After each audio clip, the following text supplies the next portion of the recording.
Ladies and gentlemen, let me take this moment to request the President of the Northern Chapter of the College of Surgeons of Sri Lanka to hand over a token of appreciation to our guests for the evening. First, I wish to call upon the guest of honor for the evening, Dr. K.S. Pereira, Senior Consultant Surgeon, to receive his token of appreciation.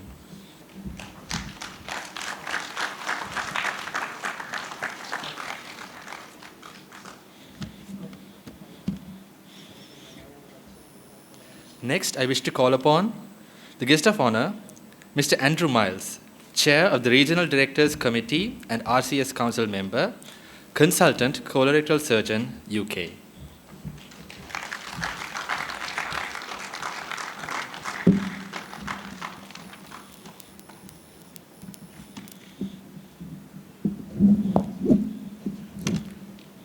And next, I wish to call upon the chief guest for the evening, Ms. Susan Hill, Senior Vice President of the Royal College of Surgeons of England, Consultant Vascular Surgeon, UK, to receive her award.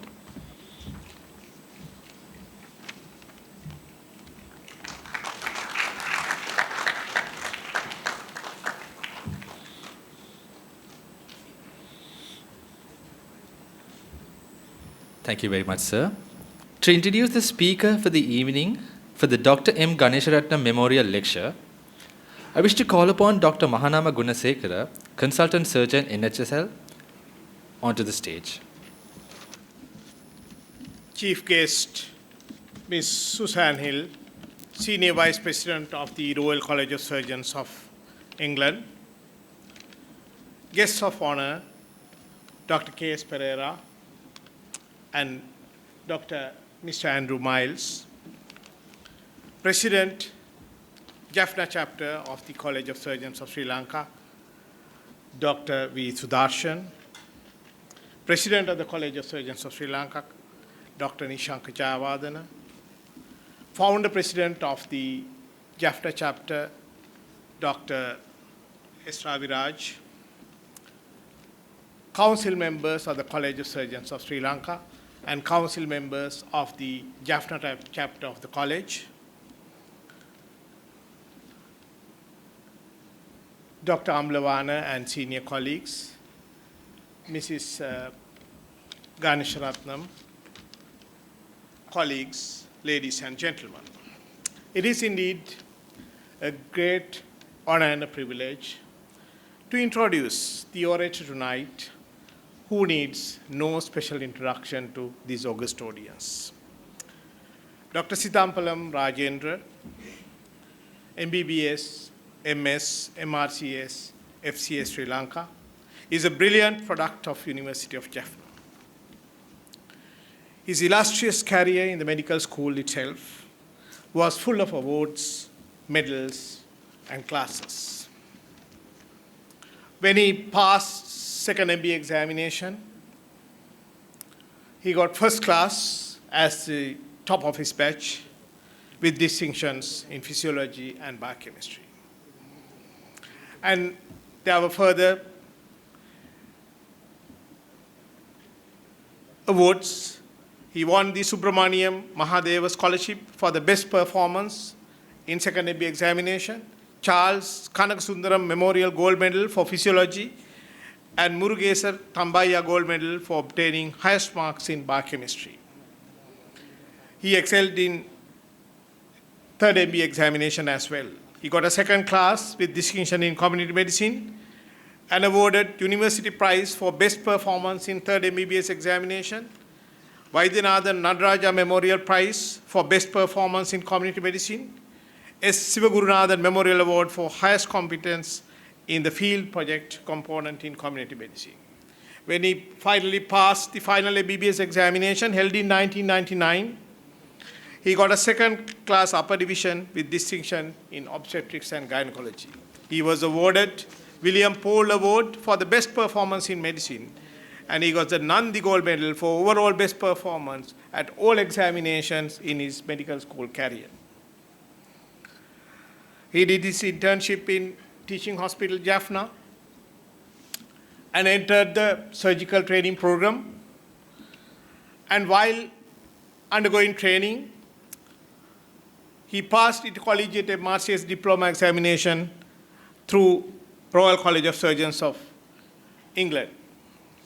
Once he completed the local examinations and training, he proceeded to Australia for his overseas training in Redland Hospital, Cleveland in 2007. On his return to Sri Lanka, he was posted as a consultant general surgeon in Vavuniya in 2008, and later he joined the University Surgical Unit as a senior lecturer, where he continues to work until today. He has a diploma in laparoscopic surgery from France and a fellowship in minimal access surgery from the Embassy, India. His passion for teaching was shown up quite early in his career.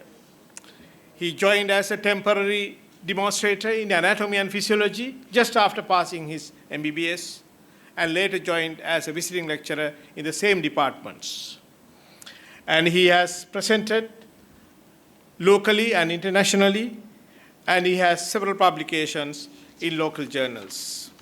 He was awarded the Fellowship of the College of Surgeons of Sri Lanka in year 2017. He is the immediate past president of the Jaffna chapter of the College of Surgeons, and he was a council member last year. And some of the prestigious posts he held include head of the Department of Surgery, member of the Board of Surgery in Postgraduate Institute of Medicine, and the director of the International Center for Basic Skills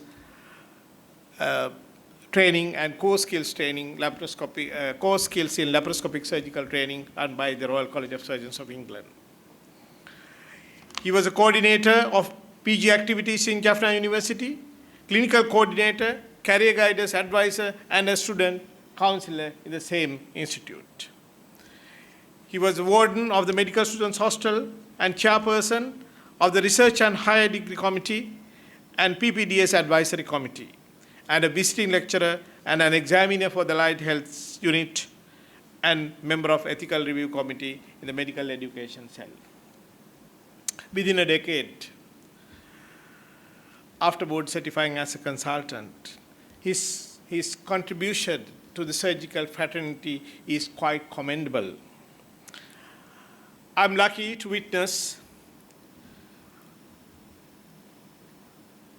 a person who really deserves this honor to deliver an oration dedicated to a great surgeon and one of the greatest past president of the College of Surgeons of Sri Lanka, Dr. M.Ganesaratnam. And I would like to call upon Dr. Sithampalam Rajendra to deliver the oration, the inaugural oration of M. Ganesaratnam oration on the topic of history of surgery in Jaffna. Over to you, Dr. Rajendra.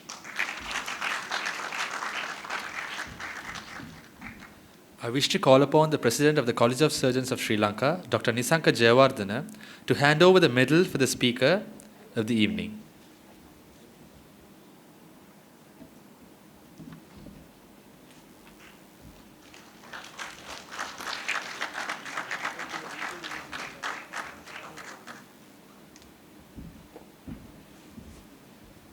The President, College of Surgeons of Sri Lanka, Dr. Nisanka Jayawardena, Chief Guest, Ms. Susan Hill, Senior Vice President, the Royal College of Surgeons of England, the guests of honor, Dr. Andrew Miles and Dr. K.S. Pereira, President, Northern Chapter, Dr. Sudarshan, Secretary, Northern Chapter, Dr. Gobi Shankar, my colleagues, ladies and gentlemen.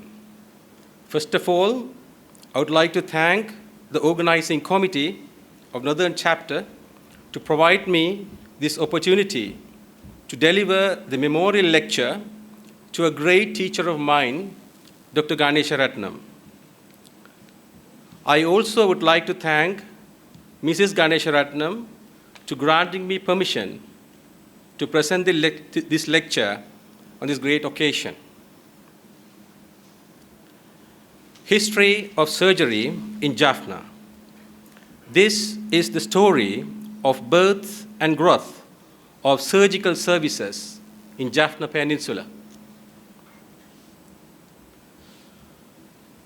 Ceylon was ruled by Portuguese, Dutch, and then by British till 1948. Western medicine practiced by Portuguese, Dutch, and early British establishment in Jaffna were not intended for the local population in Jaffna.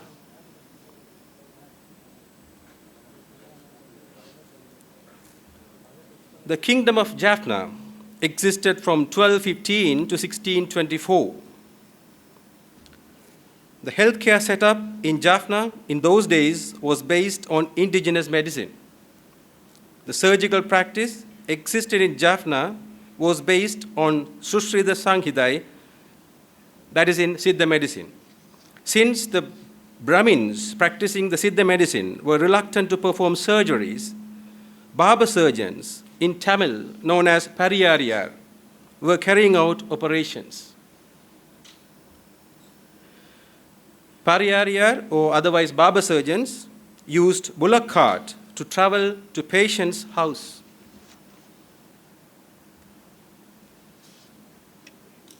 If you consider the history of surgery starting from 1800 to 1850,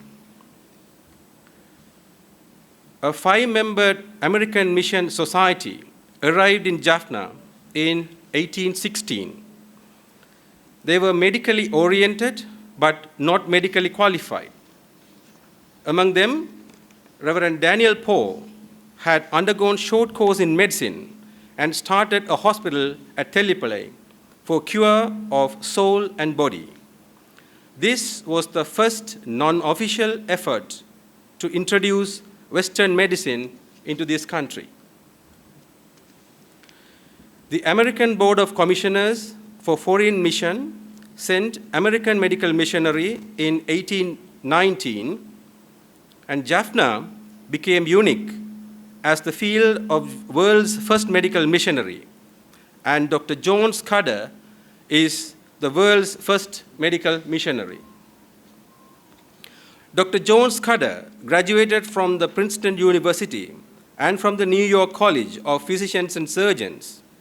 He arrived Ceylon in 1820, and he established his dispensary at Pandit Theripu in 1820 and put up a dispensary building there in 1832.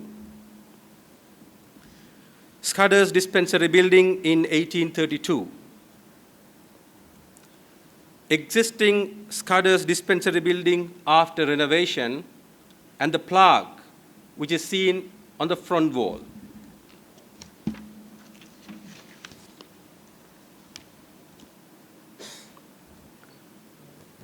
Postage stamp released to honor Dr. John Scudder. Dr. Scudder had performed many heroic and successful operations in 1820.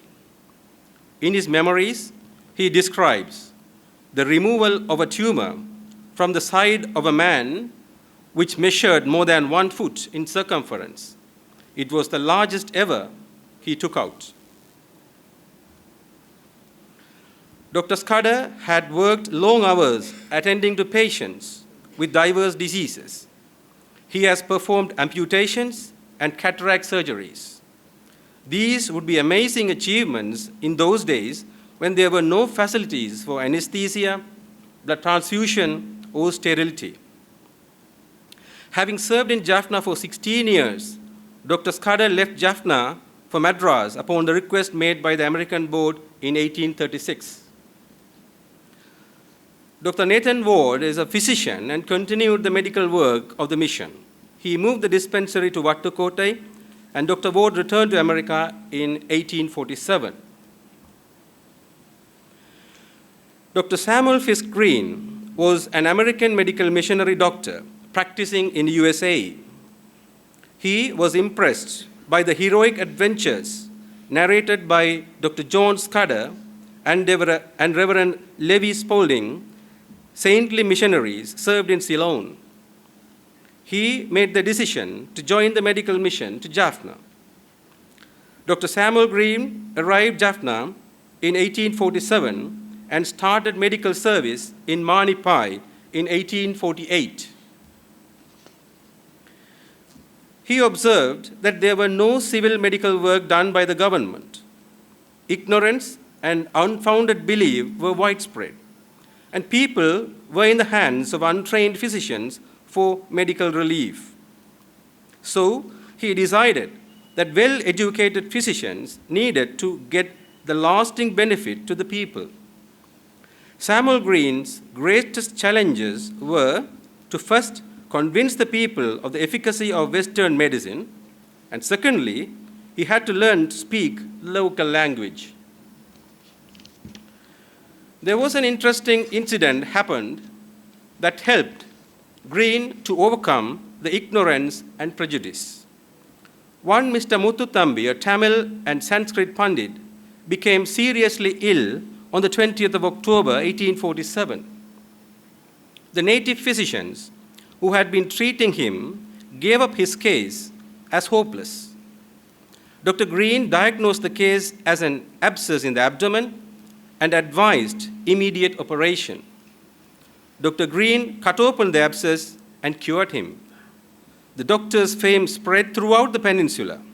The people of Jaffna looked upon Dr. Green as a great healer.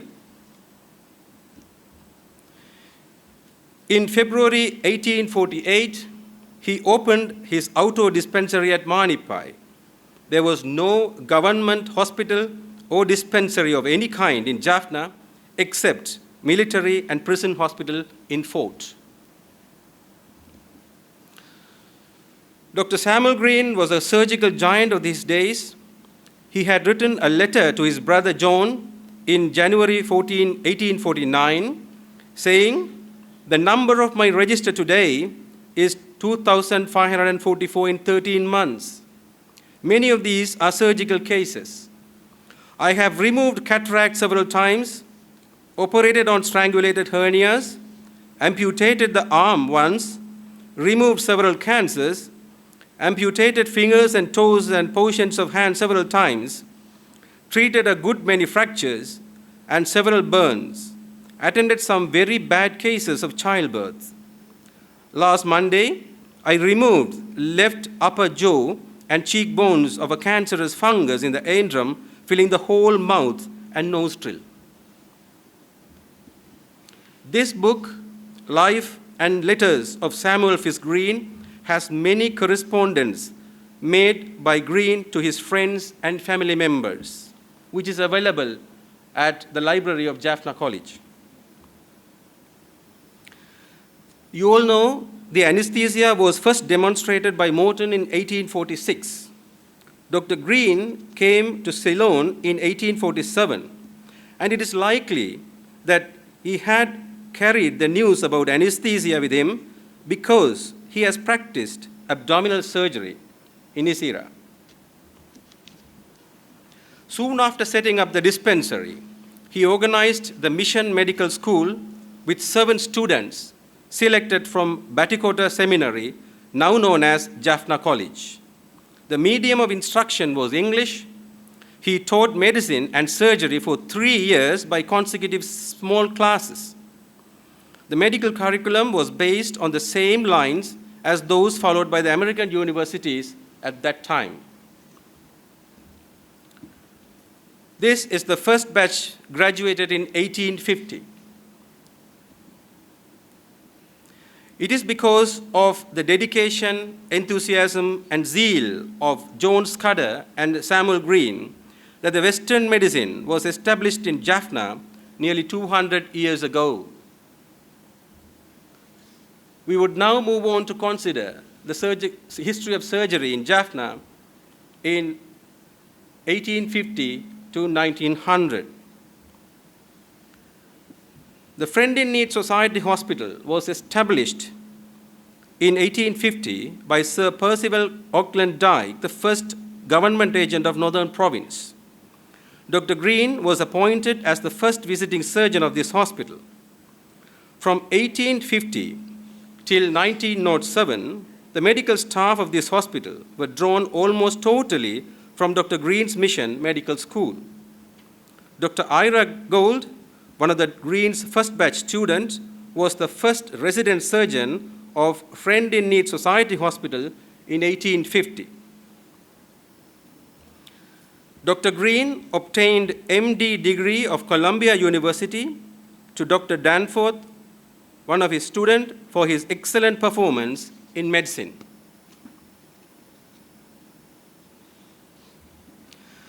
Dr. Green left Jaffna on a holiday in 1858 and returned in 1861 newly married. During his second term of 12 years, he continued the mission work at Manipai, the visiting surgeon post at Friend in Need Society Hospital, and went on with medical classes. He introduced Tamil as the medium of instruction for Western medicine. Samuel Green spent many months writing medical syllabus in Tamil, edited and published medical books in Tamil over 4,000 pages. He guided his students to translate medical books into Tamil. Many of these books are available at Jaffna College Library. These are some photos of those books available in Jaffna College Library.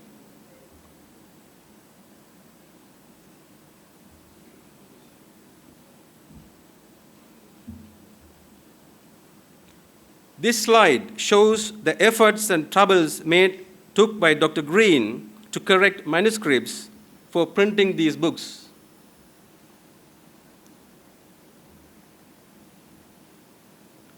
Dr. Green and his family left for America in 1873. Dr. Edirnayagam Mills, a distinguished student of Dr. Green, working as a resident surgeon at Friend in Need Society Hospital, Jaffna, took the responsibility to run the mission dispensary to teach the medical students.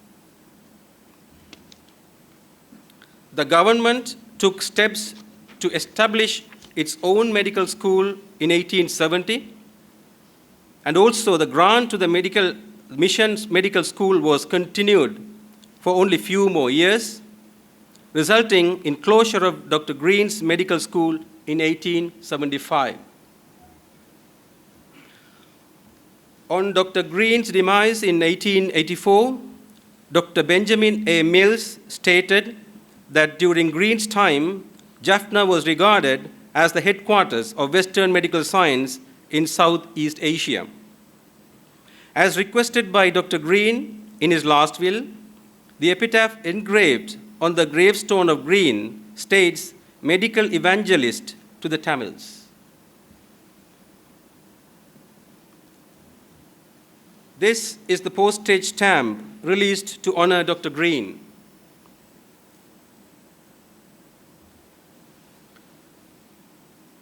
Then Dr. and Mrs. Scott arrived at Manipai in 1893. Dr. Mrs. Scott was the first lady doctor to serve in Jaffna. She started a nursing school, another pioneering effort at Manipai. It was during Dr. Scott's period of service that outstation work was started and a mission dispensary was opened at Karinagar. He left Jaffna due to his ill health in 1913. Dr. Scott and Dr. Mrs. Scott. Dr. William Paul was appointed as resident surgeon in charge to Friend in Need Society Hospital in 1895. He held the post until his death in 1900. We all are aware he was the father of late Dr. S.C. Paul, a senior surgeon of Colombo General Hospital, and grandfather of Professor Milroy Paul and Mr. A.T.S. Paul. Now we move on to consider the history of surgery in Jaffna from 1900 to 1950. With Scott's departure in 1913, there was a period of recession in the mission medical work at Manipai. In fact, there was no medical missionary in sight till 1923. But the Friend in Need Society Hospital was administered by Friend in Need Society Society of Jaffna as voluntary one. In 1907, it came under Civil Medical Department of Government. The hospital was renamed Jaffna Civil Hospital.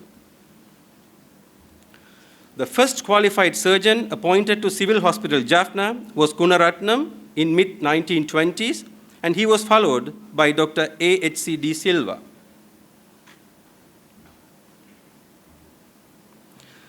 Dr. Milroy Asirappa Paul reported to Jaffna Civil Hospital on the 6th of February 1931.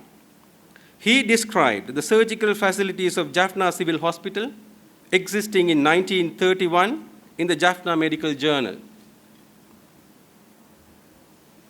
Male, female surgical wards and chronic surgical ward were existing. Total bed strength of the hospital was 200, and 2 attendants were working in surgical ward. The theater suite consisted of a vestibule and a main operating room with a large glass windows allowing plenty of sunlight. It contained 1 operating table, instrument cupboard, and a brass oil lamp. A high-pressure steam sterilizer was obtained from Civil Medical Store, Colombo. Describing the theater gown setup, he says, surgical gown had short sleeves and the surgeon had to wear a cap and a mask. These were washed but not sterilized. Scrubbing was followed by immersing hands in a weak antiseptic solution. The gloves were boiled and put on wet. The usual operating list had 6 to 8 cases.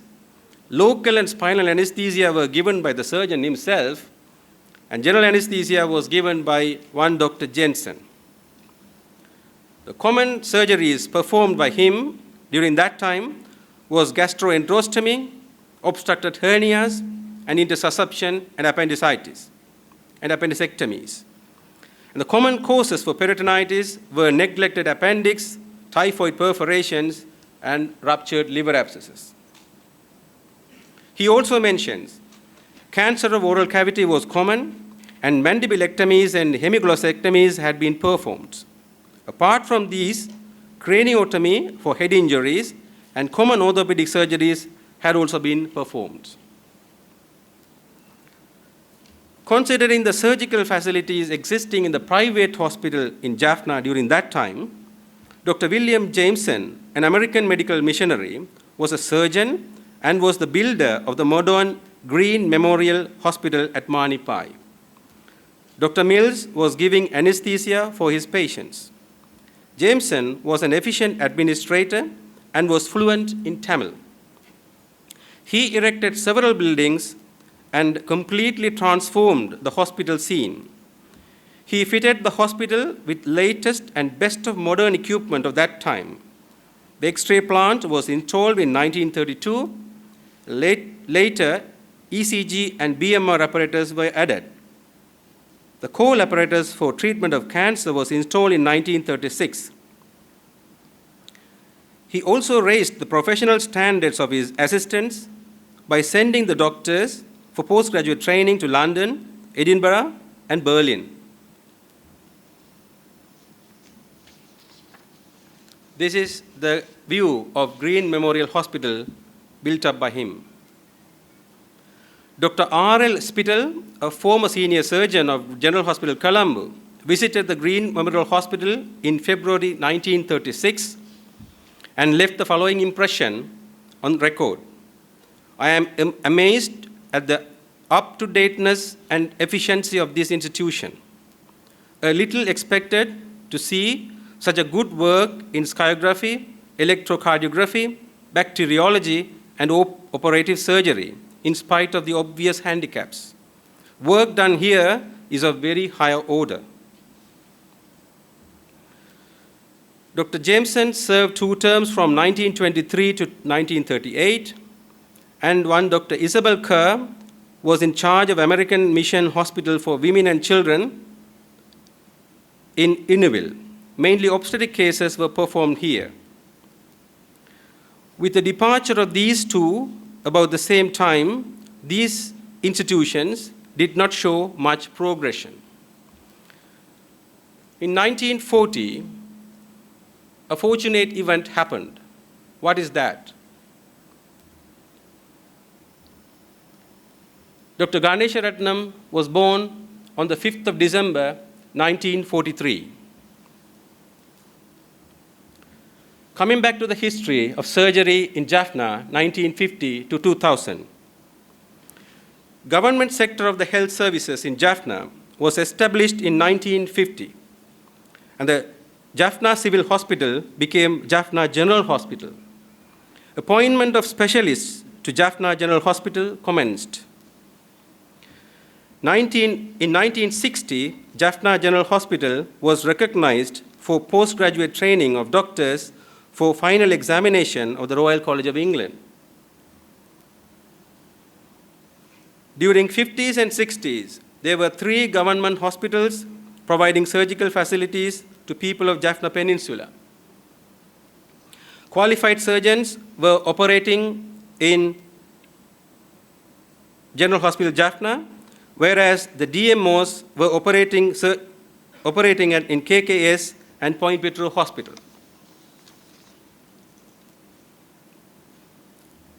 During this period, the surgical facilities available at General Hospital Jaffna were general surgery,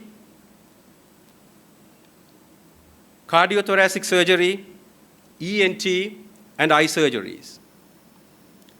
The first designated thoracic surgeon appointed to General Hospital Jaffna was Dr. S.J. Stephen, and the common surgeries performed were closed mitral valvotomies. Three hospitals were providing surgical services in the private sector. During this era, Dr. Ganesaratnam had his primary education up to grade 8 at the Royal College of Colombo. He then studied at St. John's College, Jaffna, and entered the Faculty of Medicine, University of Peradeniya. He was given a scholarship to visit UK for 3 months for his outstanding performance in the 3rd MBBS examination. Dr. Ganesaratnam got through the final MBBS examination in 1968. His life in the university: he had a motorbike and traveled all over. He played tennis, table tennis, badminton, and cricket. He liked to watch cinema. He did his internship at Teaching Hospital Kandy during 1968-69 and served as a relief medical officer there from 1969 to 71. He got through the primary FRCS examination. Focusing on the surgical services in Jaffna in 1970 to 80. In this era, the government hospital providing the surgical services in Jaffna remained the same. With already available general surgical, cardiothoracic, ENT, and eye surgeries, few other surgical specialty services became available at General Hospital Jaffna. They were orthopedic surgery and neurosurgery as well. The number of private hospitals providing surgical services to Jaffna were increasing. Dr. Ganesaratnam started his surgical career as senior house officer in general surgery at General Hospital Jaffna in 1971. Then he worked as the senior house officer in general surgery, orthopedic surgery, neurosurgery, and accident service at General Hospital Colombo from 1972 to 1974. Dr. Ganesaratnam married Nirmala on the 21st of October, 1974. He went to UK to obtain his fellowship in surgery. He worked as an SHO in accident and emergency and thoracic surgery at St. Helier Hospital, Surrey, England during 1974 to 76. He was the SHO in pediatric surgery, Southampton General Hospital, England, from June to October 1976, and he obtained fellowship in 1976.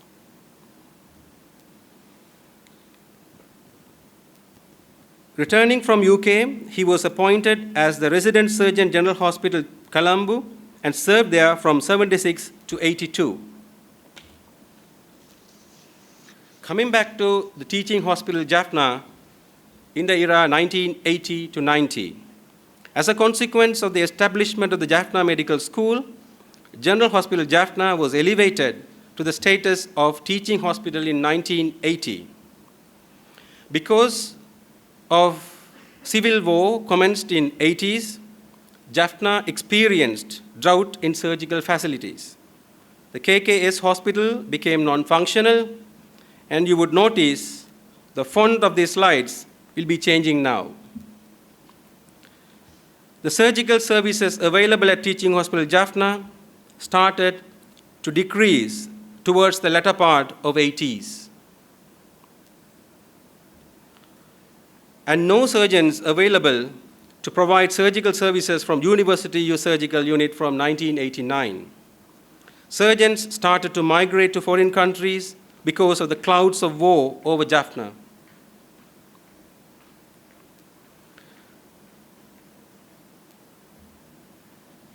The situation was the same for private hospital surgical facilities. Dr. Ganesaratnam was working as a consultant general surgeon at General Hospital Maatale and then Negombo during 1982 to 89. And he was appointed as consultant surgeon to Teaching Hospital Jaffna in 1989.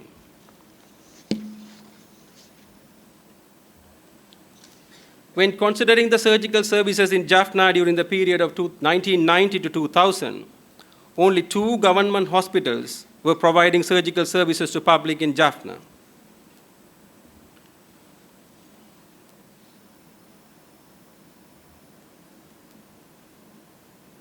It is during the peak of war in 90s, the Teaching Hospital Jaffna suffered the maximum deficiency for available surgical services. General surgery, ENT and eye surgeries were only available.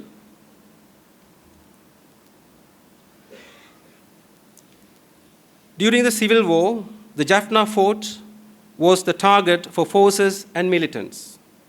Since the Jaffna fort was very close to Teaching Hospital Jaffna, it was shifted temporarily to Green Memorial Hospital, Manipai, which became the only place delivering surgical services to patients with surgical emergencies and war injuries.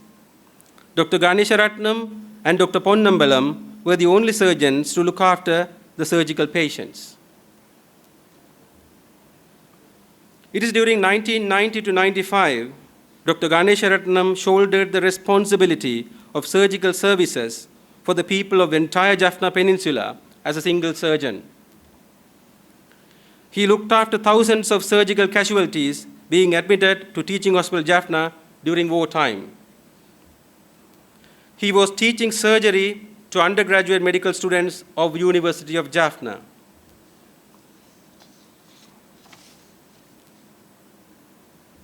He trained junior doctors and postgraduate surgical trainees. Dr. Ganesaratnam made several orations on prevention of illness and injuries in children. He also made several presentations, and further, he held several posts during his stay here in Jaffna.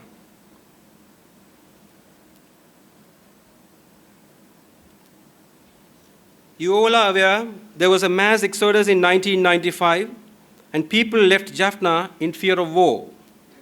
The Teaching Hospital Jaffna was shifted to Point Petro Hospital for nearly 6 months. Point Petro Hospital was the only hospital providing surgical services then. Senior house officers were performing the life-saving surgeries. Thereafter, assistance by MSF team became available at Point Petro Hospital. Dr. Ganesaratnam left Jaffna in 1995 after this mass exodus.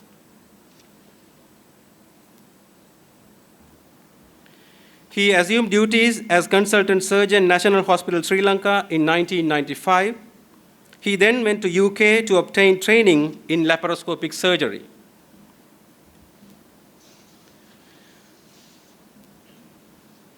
Coming back from UK, he worked in National Hospital Sri Lanka from 1997 till his retirement in 2003.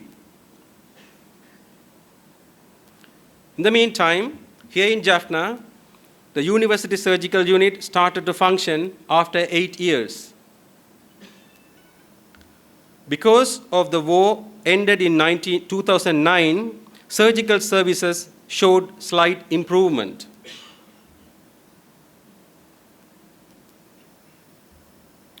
Orthopedic services started again. Laparoscopic surgeries were performed in Teaching Hospital Jaffna during this time.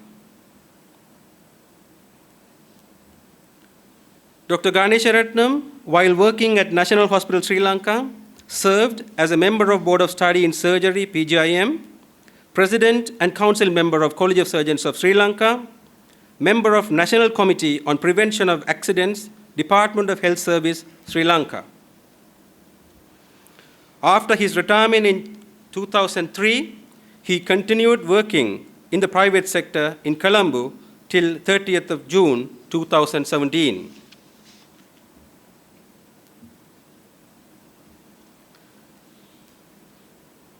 You would see tremendous improvement in the availability of surgical services in Jaffna during the period of 2010 to 2019. Contribution of surgical services to Jaffna by University Surgical Unit became significant. Availability of subspecialty surgeries were increasing exponentially.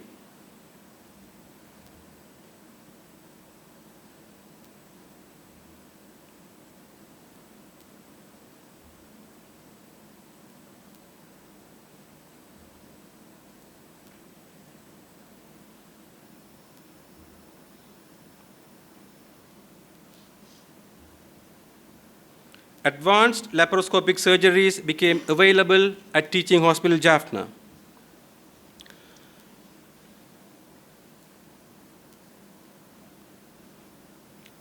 This is the new building that has been put up recently, and the JICA theater and instruments.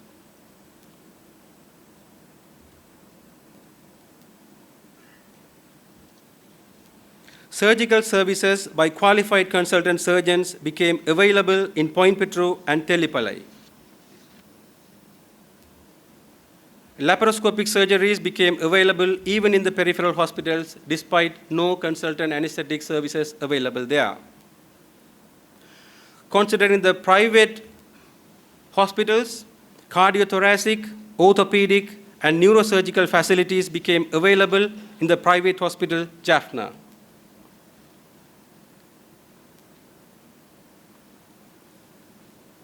To conclude, I would say that these were the references made to prepare this memorial lecture, and I would like to thank to those who guided me by giving necessary information. Last but not least, I would like to mention that the history will always remember this hero, and the community will salute his services forever. Thank you very much.